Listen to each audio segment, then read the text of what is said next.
జిల్లెళ్లగూడలో మాధవి హత్య కేసులో నిందితుడు గురుమూర్తి పోలీసుల అదుపులో ఉన్నాడు. ఇందుకు సంబంధించిన ఆ దృశ్యాలు జీ తెలుగు న్యూస్ ఎక్స్క్లూజివ్ గా సంపాదించింది. ఈ కేసులో పోలీసులు లోతుగా దర్యాప్తు చేస్తున్నారు. మరో మహిళతో గురుమూర్తికి వివాహేతర సంబంధం ఉన్నట్లు పోలీసులు గుర్తించినట్లు తెలుస్తోంది. గురుమూర్తి ఫోన్లో మరో మహిళతో చనువుగా ఉన్న ఫోటోను గుర్తించారు. నంద్యాలకు చెందిన మాధవి సంక్రాంతి పుట్టింటికి వెళతానని అడగడంతో తన సోదరి ఇంటికి వెళదామని భర్త గురుమూర్తి పట్టుబట్టాడు. ఈ విషయంలో ఇరువురికి మధ్య గొడవ తీవ్రమైనట్లు తెలుస్తుంది. మెడలో తాళి తెంపి భర్త ముఖాన మాధవి కొట్టడంతో గోడకేసి బలంగా గురుమూర్తి ఆమెను కొట్టినట్లు తెలుస్తుంది. తర్వాత మృతదేహాన్ని ముక్కలుగా నరికి కుక్కర్లో ఉడికించి చెరువులో పడేసినట్లు గురుమూర్తి పోలీసుల విచారణలో అంగీకరించారు. మాధవి మృతదేహం ఆనవాళ్ల కోసం పోలీసులు గాలిస్తున్నారు.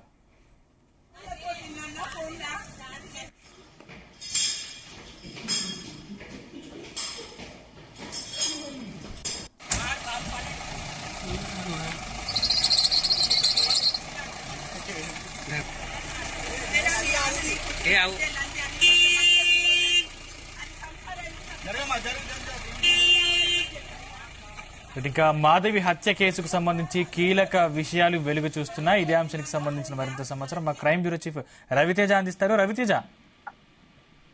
గురుమూర్తిని ఇంతకు ముందే సరూనగర్ లో ఉన్నటువంటి ఎస్ఓటి కార్యాలయం నుంచి బయలుదేరి అక్కడి నుంచి సీన్ రికన్స్ట్రక్షన్ కోసం జిల్లెలగూడ చెరువుకి, ఆ తర్వాత తను నివాసం ఉంటున్నటువంటి ఇంటికి తీసుకెళ్లి తను ఏ రకంగా భార్యను హత్య చేశాడు అనే ఒక పూర్తి వివరాలు తను చెప్తూ ఉండగా సీన్ రికన్స్ట్రక్షన్ లో భాగంగా ప్రత్యక్ష సాక్షులు, ప్రభుత్వ అధికారులు విట్నెస్ కిందికి ఇది పంచనామా చేసి ఇదంతా కూడా కోర్టులో ప్రొడ్యూస్ చేసేటువంటి ప్రాసెస్ లో భాగంగా గురుమూర్తిని మరి కాసేపట్లో సీన్ రికన్స్ట్రక్షన్ ఘటనకి తీసుకెళ్లనున్నారు.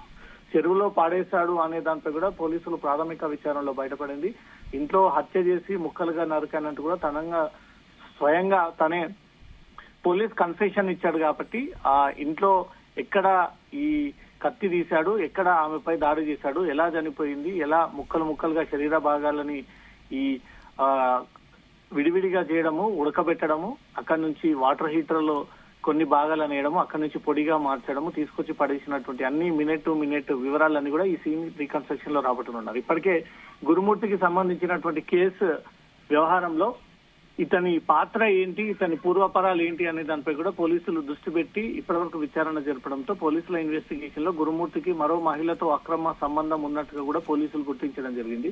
గురుమూర్తి మొబైల్ ని స్వాధీనపరుచుకున్నటువంటి అధికారులు ఆ ఫోన్ ని పరిశీలించగా ఒక మహిళతో దగ్గరగా చనువుగా కొన్ని ప్రైవేట్ ఫోటోలు కూడా వీరిద్దరి మధ్యలో కలిగి ఉన్నాయనే దానిపై కూడా పోలీసులు గుర్తించి వేరే మహిళ దగ్గర చేసుకోవడం కోసమే సొంత భార్యని హతమార్చి ఉంటాడనే కోణంలో కూడా పోలీసులు దీన్ని విచారణ చేపడతా ఉన్నారు.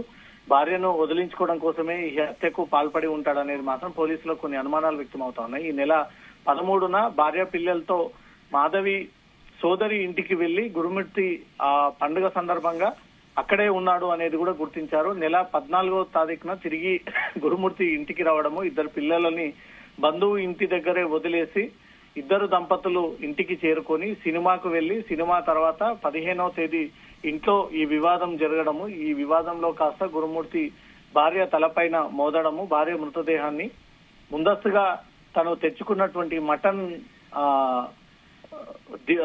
కత్తి, దాంతో పాటు తను ఉపయోగించేటువంటి కర్రలతో కూడినటువంటి ఒక దిమ్మెను కూడా రెడీ చేసుకుని దానిపైన మటన్ కత్తితో ఆ భార్య అవయవాలన్నీ కూడా విడి భాగాలుగా, శరీర భాగాలన్నీ కూడా 72 ముక్కలుగా చేసి శరీర భాగాలను బకెట్ వాటర్ లో పెట్టి వాటర్ హీటర్ ద్వారా ఉడికించారన్నట్టు కూడా పోలీసుల విచారణలో బయటపడింది. ఈ నెల 18న మీర్పేట్ పోలీస్ స్టేషన్ లో మిస్సింగ్ కేసు తన తల్లి సుబ్బమ్మతో కలిసి గురుమూర్తి పోలీస్ స్టేషన్ కి చేరుకుని ఈ ఫిర్యాదు అందజేయడం జరిగింది.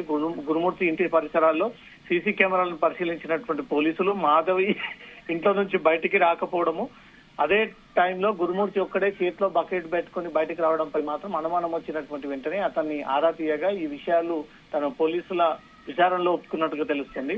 అనుమానంతో గురుమూర్తిని పోలీసులు అదుపులోకి తీసుకుని విచారించడంతో ఈ అంశం అంతా కూడా వెలుగులోకి వచ్చింది.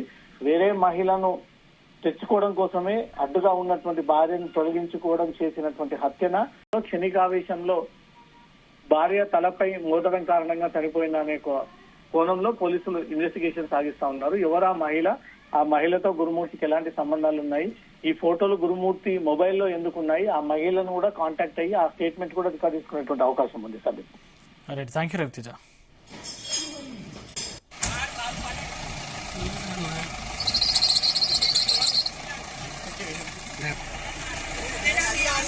ఏ